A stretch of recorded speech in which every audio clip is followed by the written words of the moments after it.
Isang mapagpalang araw po sa inyong lahat mga kapatid. Narito po tayo muli sa ating morning devotion, ang Grab Food for the Soul, our daily dose for the nourishment of our soul. Simulan po natin ang araw sa pagbubulay nang makalakad po tayo sa isang mapayapang pamumuhay. Ang pamagat po ng ating pagbubulay-bulayan sa umagang ito ay si Jesus ang pagkain at inuming nagbibigay buhay, part 1. Ang ating batayan talata ay masusumpungan po natin sa Juan chapter 6 verse 35. Sinabi ni Jesus, "Ako ang tinapay ng buhay, na lumalapit sa akin ay hindi na magugutom kailanman, at ang sumasampalataya sa akin ay hindi na mauuhaw kailanman." Salamat po at purihin ng Panginoon sa pagbasa at pagkarinig ng kanyang mga salita. So, ang katagang I am po ay kapahayagan ng pagkawalang hanggan ng Diyos. Walang simula at walang wakas, siya ang Alpha at Omega. So, very significant po na nauna ang deklarasyon ni Jesus na siya ang tinapay ng buhay kaysa sa 6 na iba pang I am statements. Ang tinapay po kasi ang pangunahing pangangailangan ng tao upang mabuhay. So mas basic at fundamental po ito kaysa ilaw, pintuan, daan at iba pa. Pagmula sa pagkaunawa tungkol sa physical bread, mas madaling maunawaan ng tao ang kanyang pangangailangan para sa spiritual bread.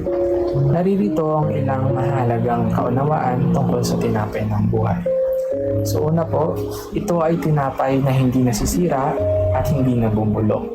Wika po sa Juan 6:27a, huwag ang pagkain nasisira ang inyong pagsikapang kamtan, kundi ang pagkain hindi nasisira. Hindi naman po inaalis sa atin ang magpagal para sa ating mga material needs tulad ng pagkain. Ngunit mga kapatid, higit na dapat natin pahalagahan, pagsikapan at pagkalooban ng pangunahing prioridad ang tungkol sa pagkain spiritual. Sapagkat hindi naman po tayo talaga sa lupa nakatalaga, kundi sa langit po mga kapatid.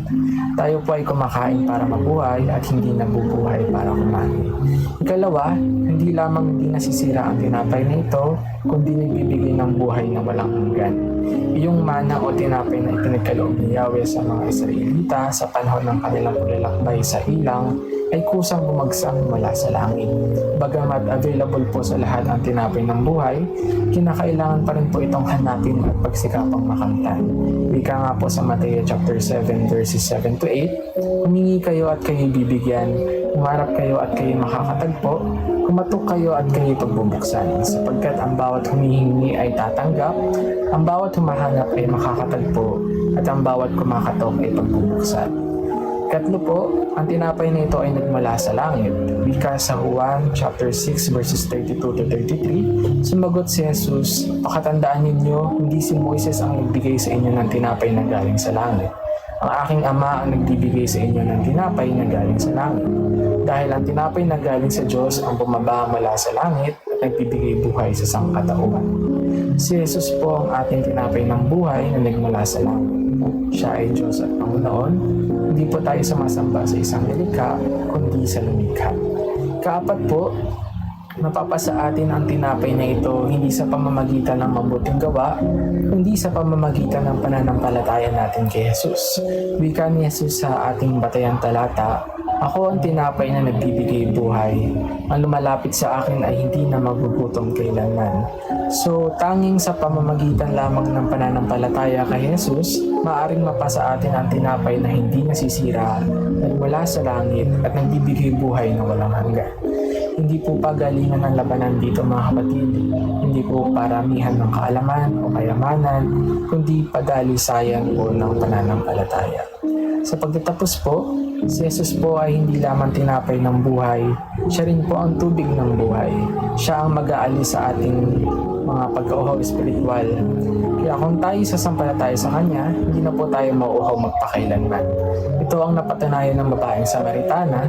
Nang sampalantayanan niya si Jesus, tinanggap niya ang tubig na lubusang nag-alis sa kanyang pagkauhaw espiritual. Wika ni Jesus sa Samaritana sa Juan chapter 4 verse 14, ngunit ang sinumang uminom ng tubig na ibibigay ko sa kanya ay hindi na muling mauuhaw kailanman. Ang tubig na ibibigay ko ay magiging bati sa loob niya at patuloy na bubukal at magbibigay sa kanya ng buhay na walang hanggan. Tayo po ay manalangin mga kapatid. Panginoong Diyos, maraming salamat po sa panibagong araw na ibinigay niyo po sa bawat isa sa amin.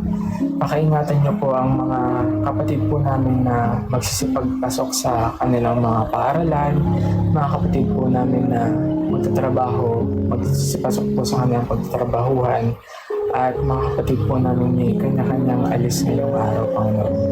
Dinadalangan din po namin sa inyo, Panginoon, na pagalingin niyo po ang mga kapatid po namin na may mga karamdaman.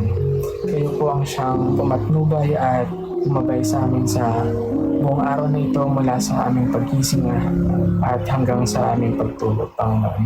Ito po ang aming samot dalangin sa pangalan ni Jesus. Amen. Maraming salamat po sa pagsama po sa akin sa pagbubulay at pag-aaral ng salita ng Diyos. A friendly reminder po sa bawat isa sa atin, be Christ-like in your workplace today. To God be all the glory and God bless us all.